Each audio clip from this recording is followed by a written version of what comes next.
Bonjour, bonjour. Bienvenue. Alors, on va voir si tout est en ordre. Attends, c'est la troisième fois que je recommence aujourd'hui. Est-ce que la troisième fois est la bonne? Je pense que oui. Facebook ne me laissait pas passer. Voilà, je pense que c'est bon. Quand vous me rejoignez, n'hésitez pas à me faire un petit coucou, me dire si le son est bon, si tout est ok. Comme ça, je vérifie aussi que je vois vos messages pour pouvoir interagir avec vous. Donc, si vous voyez en replay ce live, n'hésitez pas également à me le dire, à me partager vos retours, ce que vous en pensez, si cela vous aide et à répondre aux éventuelles questions que je pose pendant le live. Je viens voir après vos messages. Donc, je suis ravie de vous retrouver aujourd'hui. Je vois que vous êtes plusieurs à rejoindre, ça me fait plaisir. J'attends un petit coucou de quelqu'un. Me confirmer que le son est bon, comme ça, on peut démarrer. Et je vais prendre les messages ici, juste au cas où. Oups, on va enlever le son. Hop là. Voilà. Dites-moi, est-ce que tout est ok? Le son est bon? Bonjour Martine, c'est super. Yes, je vois vos petits pouces. Merci pour la confirmation. Bonjour Val, yeah, merci. Donc, aujourd'hui, je vous retrouve pour parler rééquilibrage alimentaire. Donc, le titre, c'est « Savez-vous qu'il n'existe pas qu'un seul type de rééquilibrage alimentaire ?» Donc, dites-moi en commentaire, pour celles qui sont là en live ou plus tard en replay, il n'y a pas de souci. Est-ce que vous le saviez déjà, qu'il n'y a pas qu'un seul type de rééquilibrage alimentaire? Bonjour Frédéric. Dis-moi, est-ce que tu le sais? Bonjour Claire. Yes. Donc, souvent quand on démarre un rééquilibrage alimentaire, je vois qu'on le démarre dans un type de régime. Non, absolument pas d'Ival. Donc souvent on le démarre en type régime en utilisant le mot rééquilibrage alimentaire, mais on pense qu'il y a une façon de suivre qui est la bonne façon et que si on fait différemment, ça risque de pas être bon, qu'on risque de ne pas avoir les résultats que l'on souhaite, qu'on doit nous donner un plan strict à suivre. Bonjour, non, je ne le savais pas, dit Dalila. Bah super, je suis contente de vous en parler. Et donc, ce qui arrive du coup, c'est qu'on se retrouve en mode régime parce qu'on pense qu'il faut tout suivre d'une certaine manière très stricte. Et en fait, les plans alimentaires comme ça très stricts qui vous disent exactement quoi manger, en quelle quantité, ça c'est du régime. Il y a autant de rééquilibrage alimentaire que de personnes sur Terre, je dirais. Pourquoi? Parce que votre rééquilibrage alimentaire, c'est super important de le personnaliser. Si vous allez sur mon blog, vous allez voir, j'ai fait une vidéo et un article sur les portions alimentaires. Donc ça peut vous donner une super bonne base pour démarrer. Donc le lien raccourci, il me semble, c'est lesconseilsdesuivi.com/portion avec S. Et donc allez voir, il y a toutes les infos sur comment équilibrer son repas. Mais ce sont des idées générales. Comme je le dis, il faut ensuite personnaliser cela à soi et à ses préférences. Pourquoi? Parce que, attendez, hop, si vous faites un régime, que vous suivez un plan alimentaire qu'on vous a dit qu'il fallait suivre de cette façon-là, vous risquez de ne pas avoir des choses que vous aimez, vous risquez de vous lasser et une fois que vous n'avez plus de plan strict à suivre, vous risquez de ne pas savoir quoi faire. Donc, un rééquilibrage alimentaire, pour rappel, c'est quelque chose que l'on va garder à vie. Donc, vous ne voulez pas faire un régime à vie. Donc, qu'est-ce que cela veut dire? Simplement que vous avez des bases sur les portions en général à recommander, mais ça va varier d'une personne à l'autre en fonction de votre objectif, si vous êtes un homme, une femme, de votre poids actuel, de vos préférences aussi. Moi, je me souviens quand j'étais encore toute jeune et que je faisais mes régimes à répétition et j'allais voir des professionnels qui me donnaient un plan alimentaire à suivre. Je connaissais pas au moins un tiers des ingrédients qui étaient cités dans ce plan alimentaire. Maman toute gentille, elle m'accompagnait faire les courses et on achetait exactement, dites-moi si vous avez fait ça, suivre exactement un plan alimentaire en achetant exactement ce qui est sur la liste, même si vous ne savez pas ce que c'est, même si vous ne savez pas comment le cuisiner, mais vous l'achetiez pour suivre exactement le plan. Dites-moi, est-ce que ça vous est arrivé? Je vois qu'il y a un reflet dans mes lunettes que j'essaye d'annuler, mais j'y arrive pas. Dites-moi. Hein? C'est pas grave. Donc, moi, j'ai fait ça très souvent et du coup, c'était pas du tout positif parce que je me retrouvais avec des choses que j'aimais pas particulièrement manger. Et c'est ce qui a fait que j'ai fait ces régimes à répétition, c'est qu'à chaque fois, je cherchais une solution, mais la solution, c'est vous. C'est la manière dont vous allez personnaliser ce plan alimentaire. Donc, c'est pour ça que moi, je vous donne pas des plans alimentaires tout prêts à suivre parce que ça n'a pas de sens, on retourne en mode régime et moi je veux vous donner la liberté, je veux vous donner la connaissance pour gérer votre propre nutrition et savoir ensuite gérer à vie, non seulement atteindre votre objectif mais aussi savoir le personnaliser. Donc je vais vous donner des exemples. Dans un rééquilibrage alimentaire, certaines personnes vont faire le jeûne intermittent. Certaines ne vont pas le faire et c'est ok. C'est toujours un rééquilibrage alimentaire. Bonjour Illy. Certaines personnes vont manger des féculents le soir et d'autres pas. L'un ou l'autre, ça reste un rééquilibrage alimentaire. Certaines personnes ne sont pas fans de féculents et donc ne ressentent pas le besoin. Certaines ne supportent pas de manger des féculents le soir, se sentent ballonnées donc n'en prennent pas. D'autres en prennent parce qu'elles aiment ça et que ça rentre dans le rééquilibrage et c'est super. Vous avez des personnes qui vont manger plus de sources de lipides et moins de glucides. Qui vont se rapprocher du régime keto et toujours en faire leur rééquilibrage alimentaire et c'est toujours ok parce que c'est leur rééquilibrage alimentaire. Donc en fait c'est quoi le rééquilibrage alimentaire? C'est trouver une façon de vous alimenter qui vous plaît et que vous vous sentez garder à vie. Donc pendant la perte de poids, la seule chose en fait qui change, c'est qu'on mange un petit peu moins au niveau quantité. Et ensuite on réaugmente petit à petit jusqu'à stabiliser le poids. Mais la façon elle-même de manger ne va pas vraiment varier. Vous devez en fait, je vous conseille pendant votre perte de poids de trouver une manière de vous alimenter qui vous plaît et que vous saurez tenir sur le long terme parce que du coup vous n'aurez pas de problème de reprise de poids puisque vous mangez déjà des choses que vous aimez et aussi il y aura beaucoup moins de frustration, beaucoup moins de craquage parce que vous mangez des choses que vous aimez. Dites-moi si c'est bien clair, parce que sinon c'est retourner dans un régime. Donc quand on vous donne des conseils en disant « Oh, tu fais un rééquilibrage alimentaire, tu dois faire ceci, cela, cela, cela », non, absolument pas. Ce que vous devez, c'est adapter votre plan alimentaire à vous, vos préférences, dans une alimentation saine, bien sûr, puisque le but de rééquilibrage alimentaire, c'est prendre soin aussi de sa santé, de son bien-être, de son énergie. Et donc, ça passe par le fait d'acheter des aliments sains. Mais parmi la quantité d'aliments sains, vous allez choisir les aliments qui vous plaisent à vous, qui vous font plaisir de manger et que vous allez pouvoir garder sur le long terme. J'ai fait le régime cétogène, je suis un peu perdue. Est-ce que ça te convenait, Martine?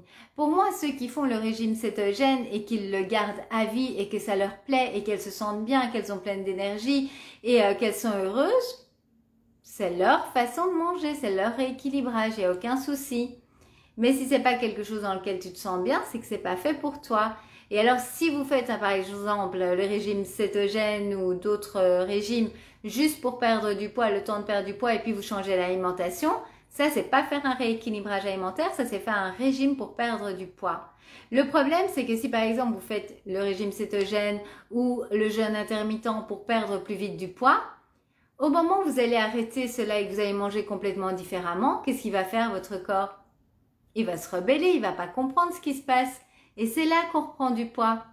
C'est ce que j'ai fait à répétition quand j'étais jeune, que je faisais mes régimes. En fait, je faisais un régime pour perdre du poids. J'arrivais à perdre quelques kilos. Et ensuite, à un moment donné, j'en pouvais plus, j'arrivais plus à tenir parce que c'était un régime, mais ça ne correspondait pas à mes préférences à moi. Donc, je tenais avec toute la volonté du monde, mais la volonté ne vous apporte que jusqu'à un certain point. Et ensuite, je repartais dans mes anciens travers parce que j'avais fait un mode régime pour perdre du poids, pas pour apprendre à manger équilibré en fonction de mes préférences, d'une manière que j'allais pouvoir garder cela à vie. Et c'est pour ça que j'ai fait pendant des années des régimes avec effet yo-yo. Est-ce que vous reconnaissez là-dedans? Est-ce que vous comprenez bien la différence surtout? Bonjour Noël! Donc super important, le message d'aujourd'hui, c'est qu'il n'y a pas qu'un seul type de rééquilibrage alimentaire. Il y a votre rééquilibrage. Donc, encore une fois, analysez dans la nourriture saine quels sont les aliments que j'aime. Je fais ma liste des féculents que j'aime, de préférence en source le plus complet possible. Je fais ma liste de protéines que j'aime, de préférence maigre avec de temps en temps un apport de sources grasses, il n'y a pas de souci, mais principalement. Je fais ma liste des légumes que j'aime, ma liste des fruits que j'aime. Et avec cela, vous allez créer votre propre rééquilibrage alimentaire en vous faisant plaisir, en mangeant des choses qui vous font chaque jour plaisir. J'ai perdu mes 27 kilos en mangeant chaque jour des choses qui me font plaisir. Mais c'est ça aussi qui a permis de faire la stabilisation ensuite, c'est que j'avais pas cette frustration et c'est ce qui m'a permis de tenir sur le long terme, c'est aussi ça, le fait de ne pas être frustré parce qu'on s'interdit tout ou qu'on mange d'une manière qui ne nous plaît pas. On est des êtres humains, c'est normal, on a une certaine volonté, à un moment donné on craque si ça nous plaît pas. Donc ça c'est vraiment l'astuce du rééquilibrage alimentaire, c'est de l'adapter à vous, à vos préférences à vous. Et ensuite, quand vous serez, si vous êtes en perte de poids, c'est juste au niveau quantité que vous allez changer. Et ensuite, vous stabilisez en continuant l'alimentation que vous aimez, que vous avez utilisée pendant votre rééquilibrage alimentaire, même en perte de poids. Martine, merci pour ta réponse. J'aime faire cette diète cétogène car ça me coupe mes fringales. Merci de parler du plaisir. Écoute, si ça te convient et que tu te vois manger ainsi à vie, alors il n'y a aucun souci. C'est ça en fait. En résumé, si vous faites quelque chose, un type d'alimentation juste pour le temps de perdre du poids et que vous comptez ensuite changer complètement d'alimentation, ça n'a aucun sens. Vous allez reprendre certainement du poids. Donc ça, c'est régime. Peu importe la manière dont vous choisissez de faire votre perte de poids dans un type de rééquilibrage alimentaire qui apporte à votre corps tous les nutriments dont il a besoin, qu'il est en pleine santé, que vous vous sentez bien et que c'est une façon que vous allez ensuite continuer à manger à vie, ça, c'est un rééquilibrage alimentaire. Vous voyez bien la différence? Moi, je me vois bien manger à vie comme ça, mais j'ai des peurs de carence. Alors, bien sûr, Martine, il faut que tu regardes à cela. Maintenant, le cétogène est un petit peu plus en mode régime, on va dire, parce que c'est un type d'alimentation particulier. Mais je suis sûre que tu peux trouver des manières de complémenter alors pour justement ne pas être en carence, si c'est cette manière-là dont tu as mangé, encore une fois, cétogène de manière saine. Hein.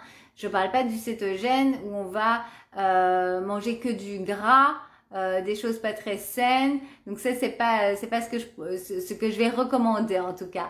Donc dans tous les modes d'alimentation, c'est vraiment qui prennent soin de votre santé et qui apportent tous les bons nutriments. Donc dans le cétogène, tu peux manger plein de légumes qui sont à IG bas, bas en glucides, et au besoin, tu peux toujours complémenter également par des compléments alimentaires. Mais ça, je te laisse voir de manière plus personnalisée avec ta manière de faire. Sinon, moi, c'est vrai que j'aime bien conseiller tout simplement une nutrition équilibrée qui fait plaisir, qui comporte de tout, mais en quantité raisonnable. Par exemple, souvent dans la nutrition habituelle générale de tout le monde, il y a souvent beaucoup de glucides par rapport aux autres apports dans la nutrition. Et donc, une des premières choses qu'il est recommandé à ce moment-là, c'est de diminuer ces apports en glucides, surtout diminuer tout ce qui est sucre ajouté, voire retirer, et de passer sur des choses beaucoup plus saines, beaucoup plus complètes tout simplement. Donc par exemple, oui aux fruits, mais en quantité raisonnable parce qu'ils contiennent toujours beaucoup de sucre. Ils contiennent du sucre, ce n'est pas du tout interdit, juste on va pas, par exemple, faire un repas où on va manger toute une corbeille de fruits. Il nous faut tous les éléments du repas, il faut des glucides, des protéines, des lipides pour avoir un repas équilibré. Voilà, adopter l'alimentation IGBA, dit Claire, moi je trouve ça une super idée parce que effectivement déjà ça va calmer tout ce qui est envie et puis on sait très bien que c'est sain pour la santé tout ce qui est IGBA. Donc vous voyez en fait si je regarde mon rééquilibrage, il va y avoir des tendances de différents types de régimes parce que je fais le jeûne intermittent, mais encore une fois c'est absolument pas obligé, c'est quelque chose que je fais parce que je me sens super bien ainsi et je le fais depuis des années. Mais dans les heures où je mange super équilibré tous les repas qu'il me faut, les quantités qu'il me faut. Parfois j'ai des extras, ça fait partie de la vie. Je mange vraiment de tout de manière raisonnable et saine, mais c'est vrai que je suis aussi à IGBA. Il y a pratiquement jamais d'ajout de sucre dans ce que je cuisine. Il m'est arrivé au début quand je faisais le banana bread de mettre du sucre de coco, là je n'en mets même plus. Je pense que le seul endroit où on met encore du sucre, et c'est le sucre de coco qui est quand même un petit peu mieux, c'est dans le gâteau au yaourt pour apporter ce petit goût un peu doux en fait. Mais sinon, je crois que c'est la seule recette aujourd'hui où je rajoute encore du sucre, même du sucre de coco qui est plus intéressant. Sinon, tout le reste est sous forme naturelle, des fruits, des légumes, de la protéine, des féculents sous manière complète. J'aime bien le quinoa, le boulgour, j'adore les frites de patates douces. Il y a des jours où je ne mange pas de féculents parce que j'en ressens pas le besoin. Il y a des jours où j'en mange. Encore une fois, c'est votre rééquilibrage que vous adaptez à vous. Donc, c'est vraiment important de faire attention à cela. C'est comme ça que vous allez tenir en fait sur le long terme. Martine, merci, tu as raison, je pensais low carb, ça me permettra de manger plus de fruits et de légumineuses. Voilà, légumineuses, et puis un petit peu tous les légumes ou différents types de fruits, c'est vrai que... Mais après, tu dois suivre ce qui te convient à toi. Hein. Alors, attendez, oups, les petits messages ont sauté. J'essaie de retourner. Pour moi, ce sont les quantités... De plus, j'ai du diabète de type 2, je suis uniquement avec un seul comprimé par jour, je fais IGBA, mais pas toujours évident. Tu vas voir, c'est une question d'habitude aussi. Et surtout de faire tes recherches des différents aliments à IGBA, parce que pour finir, il y en a. C'est juste qu'au début, si tu démarres, tu dois t'informer pour voir les différentes possibilités. Bonjour Alima. Oui, depuis, je n'ai pas de pulsion de sucré. C'est exactement ça.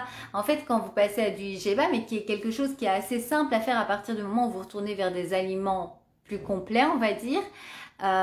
Donc, évitez d'acheter tout ce qui est biscuits, etc. déjà tout prêt. Si vous allez vers des fruits, des légumes, etc. C'est vraiment facile pour finir d'aller vers du IGBA. Et comme elle le dit, ça aide énormément au niveau des envies et des pulsions sucrées parce qu'il n'y a plus de pic de sucre dans votre corps. Et donc, il se régule au niveau du sucre et donc n'a plus besoin de vous réclamer. En fait, les pulsions sucrées viennent souvent quand on mange du sucre. Le sucre appelle le sucre. Au plus on en mange, au plus on a envie. On est dans un cercle vicieux. Donc, si vous avez du mal avec les pulsions sucrées, prenez-en conscience et petit à petit diminuez vos apports en sucre. Vous pouvez les diminuer au début jusqu'à tout à fait les retirer. Donc, vous n'êtes pas obligé de passer de tout à rien. C'est un processus. Et vous allez voir que votre palais, en fait, va s'y faire. Par exemple, je ne savais pas boire de thé sans sucre avant. Et aujourd'hui, je ne pourrais plus en mettre. Mon thé nature, je l'adore. Mais ça s'est fait progressivement. Je ne me suis pas forcée. C'est un nettoyage qui se fait. Et vous allez retrouver le vrai goût des aliments. C'est aussi très, très agréable. Voilà, je pense qu'on a fait le tour pour aujourd'hui. N'hésitez pas à venir me partager si cela vous a aidé. Pensez-y, posez-vous la question. Est-ce que je suis en train de faire un rééquilibrage ou est-ce que je suis en train de faire un régime? Est-ce que c'est une manière dont je vais continuer à m'alimenter à vie ou je le fais juste parce que j'ai envie de vite perdre du poids? C'est super intéressant de vous poser ces questions. Parce que si vous êtes en mode régime, régime égale la plupart du temps à échec. Vous n'allez pas tenir sur la durée parce qu'il y aura trop de frustration. Et surtout après, quand vous allez remanger différemment, c'est comme, je me souviens, j'avais fait un régime où j'avais enlevé tous les féculents. Mais alors après, dès que je rajoutais même une tranche de pain, j'avais l'impression de gonfler et de reprendre 10 kilos. J'exagère, mais c'était vraiment le cas dans le fait que quand j'ai réincorporé les féculents, mon corps était hyper réactif à cela et donc j'ai eu beaucoup de mal à stabiliser le poids que j'avais perdu et effectivement j'en ai repris après ce régime et j'ai dit non, ça c'est pas le bon plan et donc c'est comme je dis, aujourd'hui j'ai trouvé mon juste milieu. Quand j'en ai pas spécialement envie, je rajoute pas de féculents, j'adore mes légumes, mes belles recettes de salade composées et mon apport en protéines. Les légumineuses, c'est vraiment génial aussi. Et quand j'en ai envie, j'en prends en quantité raisonnable, tout simplement par rapport aux besoins de mon corps, que je suis une femme, je suis pas très grande. Donc voilà, je connais mes besoins. Claire, oui, c'est exactement ça. Moi, j'ai fait progressivement. J'ai d'abord remplacé le pain blanc, puis les jus de fruits, c'est génial. Ce sont de super exemples que tu donnes, merci. Voilà, vous pouvez passer du blanc au complet, à l'intégrale. Les jus de fruits, plutôt passer sur des fruits à mâcher. Si c'est compliqué, vous passez sur les jus de fruits 100% jus sans ajout de sucre. Et puis, c'est encore mieux de passer sur les fruits à croquer plutôt qu'à boire en jus parce que ce sont quand même toujours des concentrés au niveau du sucre. Par exemple, un verre de jus d'orange, il vous faut presser 4 oranges. Donc, imaginez-vous, vous prenez le sucre même naturel, mais de 4 oranges. Vous aurez du mal à manger, à mâcher 4 oranges. Donc, c'est pour ça que c'est toujours plus intéressant de les prendre sous forme complète parce qu'on a également l'apport en fibres qui accompagne. Et ça apporte une meilleure satiété de les croquer, mâcher. Voilà, ça m'a fait vraiment plaisir de vous retrouver pour ce petit sujet. N'hésitez pas à partager si vous pensez que cette vidéo, cette info peut aider, plaire autour de vous. Ce serait avec grand plaisir de pouvoir faire passer le message, tout simplement parce que au plus vite on se rend compte qu'il faut arrêter les régimes, au plus vite on trouve son juste milieu, son rééquilibrage personnel et au plus vite on trouve son bien-être et son rythme en fait. Donc n'oubliez pas, peu importe ce que vous faites, adaptez-le à vous, à vos préférences pour tenir sur la durée et n'oubliez pas que c'est à vie, le rééquilibrage alimentaire, même si parfois il y a des à côté, il n'y a aucun souci, ça fait partie du rééquilibrage alimentaire. L'important c'est que, on va dire, la plus grande partie du temps c'est équilibré et s'il y a de temps en temps des petits extras, votre corps ne va même pas le ressentir puisque après cela vous retournez tout simplement dans votre nutrition équilibrée. Avec grand plaisir, merci à vous pour les messages. N'oubliez pas que vous pouvez aller sur mon blog télécharger gratuitement l'information que je vous ai parlé sur les portions, lesconseilsdesylvie.com/portions. Comme ça vous aurez des bases en fait sur lesquelles vous, pour démarrer votre équilibrage, pour équilibrer vos repas, mais n'oubliez pas qu'ensuite il va falloir tester pour vous par rapport à vos besoins et vos préférences. Je vous dis à très bientôt.